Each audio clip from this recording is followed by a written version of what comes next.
Okay. Okay, everybody, segment number 4. We're almost done, I promise. So now we're going to show you how to put it all down. So of course this is my finished block, but we're going to pretend it's not glued down.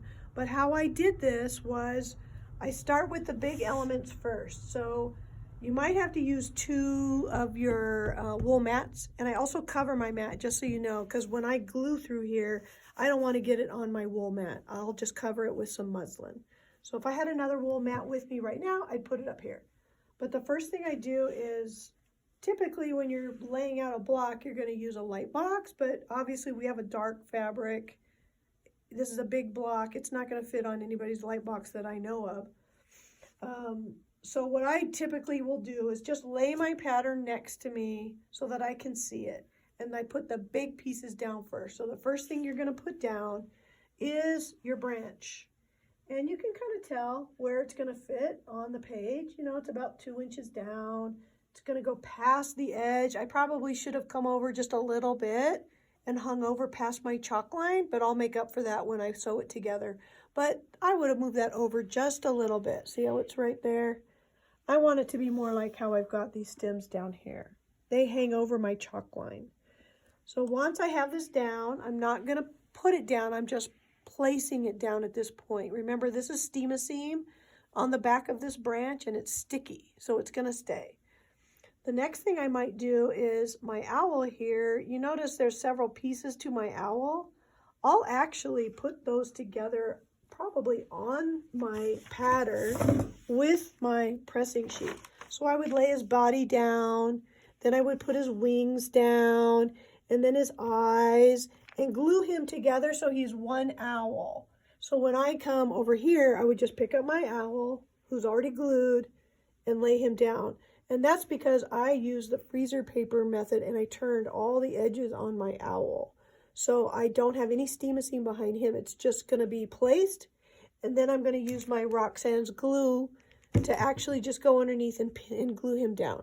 But again, I'm not going to glue him down until I have everything set. So I'm going to repeat the process with this owl. I'm not going to do my stars and bees. That's the end. The next thing I'm going to do is all my flowers.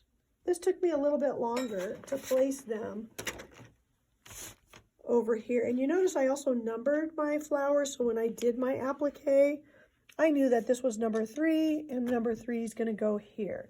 If you don't, after a while, they all look the same and it's impossible to figure out who goes where. And these are kind of crunched together, so you do have to get it fit in here. And I also took a hint from these. I noticed, see how close these are to the branch? That's when I placed them right here. So I started here, put my leaves out, and the next thing I did was I grabbed all my stems, tucked him under here, under my flower, and they should already be curved because you already did that. But again, I can do it again right here. All I need to do is just get my iron and re-iron it. And then I would just cut it to about right here. I could also label these 1, 2, 3. So when I pick them up, I know where they go. Okay. And then the very last thing you're going to do is your leaves. And again, I also already layered the middle part with the back. So I had to pick up 1 whole leaf. And I just placed them where I wanted them to go. If you want more leaves, just make more leaves. No big deal. And then the very last thing I did is the fun bees and the stars. Remember, these are using just the Steam-A-Seam underneath to do it. So when I'm ready to go, first thing I'm going to do is use a lot of steam, and I'm going to steam my freezer paper items down. That would include the branch, the stars, and the bees. Those are all going to get down. Steam-A-Seam. Your Steam-A-Seam. Yes, Steam-A-Seam. Seam, yeah. I don't know what I said, but it's Steam-A-Seam. So anyway, the next thing we're going to do is glue all of these pieces down using glue. Remember, it doesn't need a ton of glue. It needs drops of glue because you may have to hand stitch it if you want it hand stitched. Don't pour glue like that. It's just little, just to hold it. Once everything's down, that's when you're going to go back with your sewing machine and you're going to do the buttonhole stitch using black thread. Any other color thread really didn't work with the branch. The clear thread just made it too shiny. The owl is all using invisible thread except I did use yellow on his beak. The clear just really stuck out, so I just used the yellow on that. The bees and the stars are all using DMC 2 threads using a buttonhole stitch. The flowers were all done with a zigzag stitch with a clear invisible thread on all the layers. The stems were also clear. You see how small that zigzag stitch is? It's very small.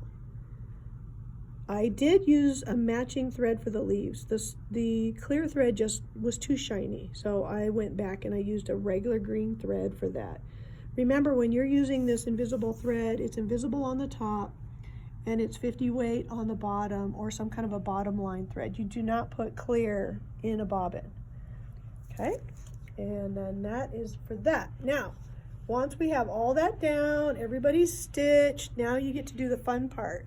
So I like a lot of Sue Spargo stuff, and I have big fat Sue Spargo embroidery books, but honestly, this little pocket guide is what I used for all my stitches. It's inexpensive and it has more stitches than you're probably going to use on this whole entire project. So if you don't have something, or you don't want to watch YouTube, I really do suggest this little tiny guide here. So let's take a look. In your supplemental instructions, it will show you the names of some of the stitches that I use, but please use different stitches. You don't have to copy everything I've done unless you are in love with it. So here we've used a lazy daisy stitch.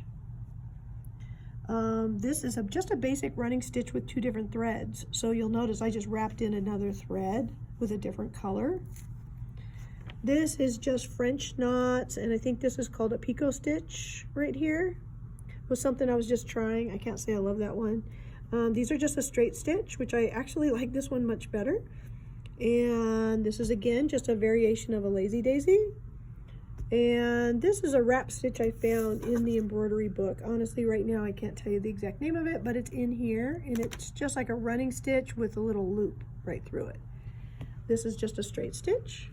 We have the fly stitch on all of the leaves. Mary, follow along. This here is a modified lazy daisy, and I just added a little straight stitch and a French knot.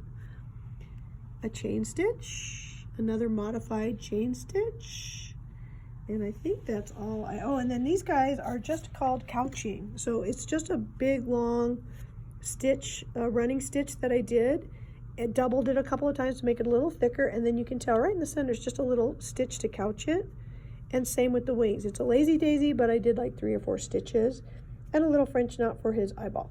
Oh, I need a manicure. Terrible. What else? I think that is basically it that I can think of, Mary.